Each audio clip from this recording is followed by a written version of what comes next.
পাহাড়ের মাঝ বরাবর উড়ছে ধোঁয়ার কুণ্ডলী। সেই ধোঁয়ার উপর দিয়ে তীব্র গতিতে উড়ে যাচ্ছে বিমান।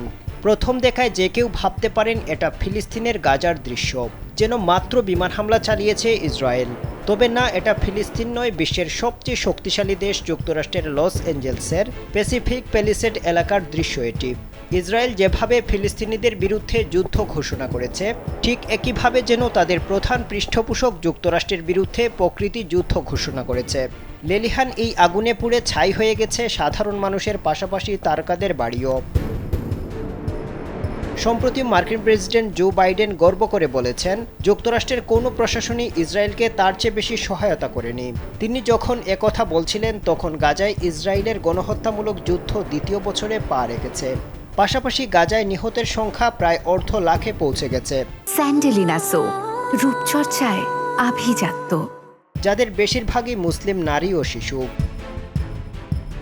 তার পূর্বসূরি সব মার্কিন প্রশাসনও ইসরায়েলকে সর্বাত্মক সমর্থন দিয়েছে। তবে বিদায়ী প্রেসিডেন্ট বাইডেন আরও কয়েক ধাপ এগিয়ে গিয়ে তেল আবিবের যুদ্ধাপরাধকে সমর্থন করেছেন। যুক্তরাষ্ট্রের বিশাল সামরিক মদদ শুধু নেতানিয়াহু সরকারকে দীর্ঘতম রক্তক্ষয়ী যুদ্ধ চালিয়ে যেতে সহায়তাই করেনি, বরং তা সংঘাতটিকে মধ্যপ্রাচ্যের অন্য দেশগুলোতে ছড়িয়ে দিতেও সহায়তা করেছে। এই অবস্থায় লস অ্যাঞ্জেলসের ভয়াবহ দাবানলকে যুদ্ধের সঙ্গে তুলনা করেছেন স্বয়ং বাইডেন।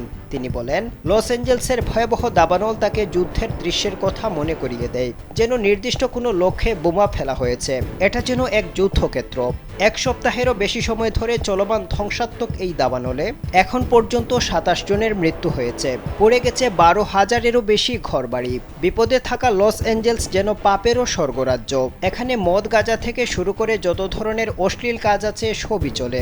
এজন্য লস অ্যাঞ্জেলসের এই আগুন নিয়ে পবিত্র কোরআনের আয়াতও আলোচনা হচ্ছে। পবিত্র কোরআনের সূরা আশ-শুরার 30 নং আয়াতে আল্লাহ বলেন, তোমাদেরকে যেসব বিপদাপদ স্পর্শ করে সেগুলো তোমাদের কৃতকর্মের কারণেই।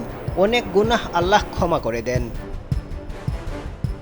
সূরা ফাতিরের 45 নং আয়াতে আল্লাহ বলেন, আল্লাহ মানুষকে তাদের কৃতকর্মের জন্য শাস্তি দিলে ভূপৃষ্ঠের কোনো জীবজন্তুকেই রেহাই দিতেন না, কিন্তু তিনি এক নির্দিষ্ট কাল পর্যন্ত তাদের অবকাশ দিয়ে থাকেন।